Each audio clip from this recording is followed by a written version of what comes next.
Let's see who Senator Rob Portman trusts. Our next guest, our lead guest, our friend. Senator Portman, first of all, welcome back, sir. Appreciate it. Larry, great to be on with you, as always. You think the Republicans are to blame? That's my first question. That's what Joe Biden said over the weekend. Republicans are to blame. Yeah. Democrats have both houses of Congress and the White House and the reconciliation, but nonetheless, you are to blame, sir. Yeah, I mean, it's discouraging because we find ourselves in a situation where the people I represent are having to pay more and more for everything. The paycheck goes less and less far, and yet they're talking about more and more taxes, and particularly on small businesses where most people work in Ohio.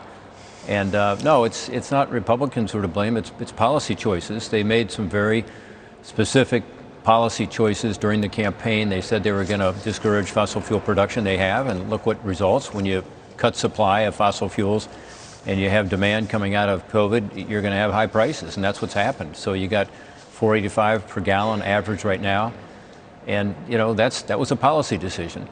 The stimulus package, you remember, Larry, back in March of last year, a number of us, Democrat and Republican, because it included Larry Summers, famously, the former Treasury Secretary on the Democratic side, and others said, this is going to overheat the economy. In fact, a bunch of us Republicans went down to the White House to say, slow down here. Let's focus this thing on COVID. Let's not do a huge stimulus package.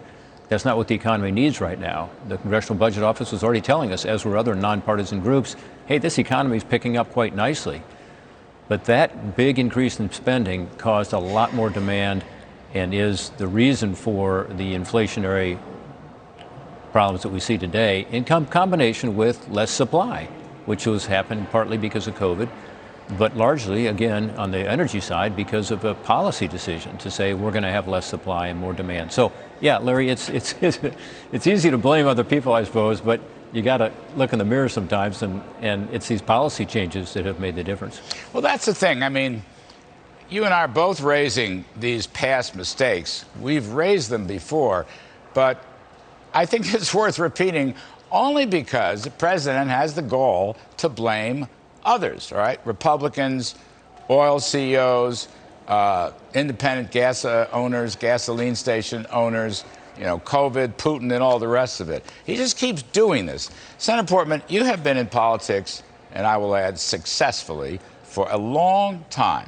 You've been in the executive branch, you were budget director, you were trade rep, you're a House member, you're a senator. I'm sorry you're retiring, by the way, truly.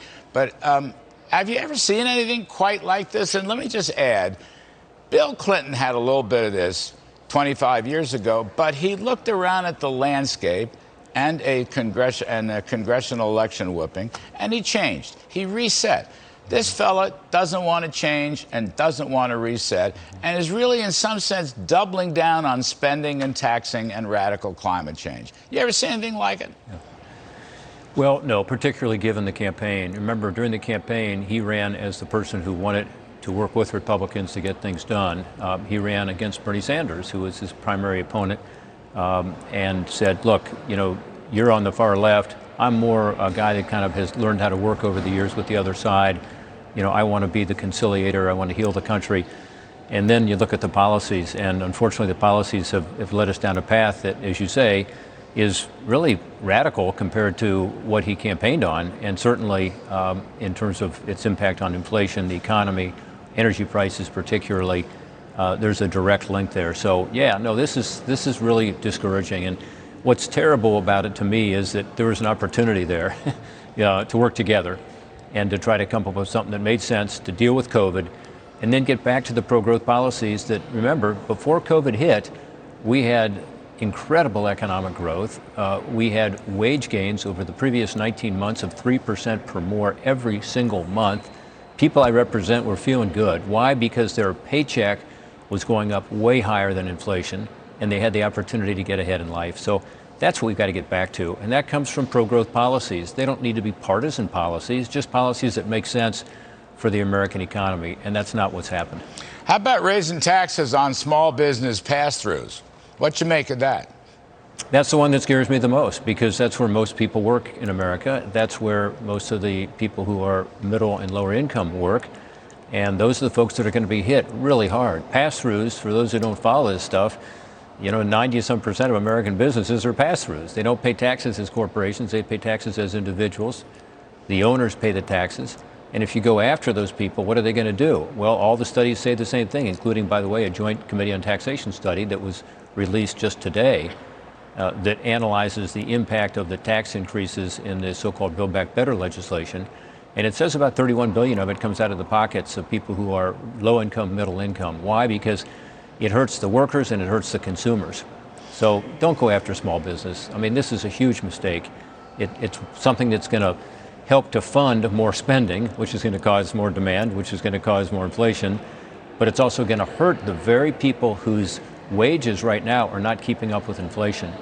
Don't dock their wages further, and don't continue to make it harder for them to make ends meet. Yeah, I mean, the unfortunate part of that story on the wages are going up. People are making more, but they're buying less because of the higher inflation, and real wages are declining. And look at, what about the other part? They have some pretty hefty corporate tax increases in here. I mean, we learned from the corporate tax cut years back, the Trump tax cuts, that the middle income, the blue collar folks, were the biggest beneficiaries of dropping the rate down from 35 to 21 and immediate expensing and easy repatriation. So now they want a 15% minimum tax on book value, right, which takes away, that's not IRS, it doesn't include credits and deductions. You know this very well, I know. And they also want it on the international side. They want a 15% global minimum tax, which, by the way, even the European Union hadn't figured out yet. I mean, what's that going to do to jobs? Well, it's going to hurt jobs, and you're absolutely right. The 3% wage growth for 19 straight months that I talked about earlier, in my view, was largely as a result of the tax reforms, also regulatory relief. But bottom line is, it helped the people who we want to help the most. It was the, again, lower and middle income workers who had the biggest increase in their wages. That's what you want to do, and that's what happened. Just the opposite will happen if these taxes are put in place. And by the way, other countries around the world don't apply that minimum tax. So it means that American workers are going to be the ones who are disadvantaged. That doesn't make any sense. We want to encourage more American products to go overseas. We want to encourage American companies to be engaged in the global economy because it creates jobs in America. That's the whole point. It creates good paying jobs in America. And if you put in place a punitive tax on U.S. businesses that's not on European businesses, that's not on Japanese businesses, it's not on Chinese businesses, that hurts American workers. So I do worry about this, Larry, and my hope is that we can keep this from happening as we have successfully over the last 18 months. And if we don't, I think this inflation is going to get worse, and I think we're going to see less economic growth, and I think we're going to see wages for, again, the lower and middle income workers continue to stagnate as compared to inflation, because inflation is going to be relatively high, wages relatively low. Well, let's get back to growth. Let's get back to giving people the chance to get ahead in life. Well, I love growth. I'm begging Joe Manchin not to break my heart. That's the way I'm looking at this. I'm just begging him not to break my heart. Senator, before I let you go, I want to ask you about this Middle East trip, the Saudi Arabian trip. But I want to ask you about just two things quickly. In this Washington Post op-ed that was filed over the weekend, Mr. Biden in this thing says, after my predecessor reneged on a nuclear deal that was working, Iran has passed laws mandating the rapid acceleration of the nuclear program. Nuclear deal that was working? Really? Do we believe that? I mean, as far as I knew, Iran all through this period, with deal, without deal, refused to allow proper inspections and had been enriching more and more of the uranium. Working? Really? That was working?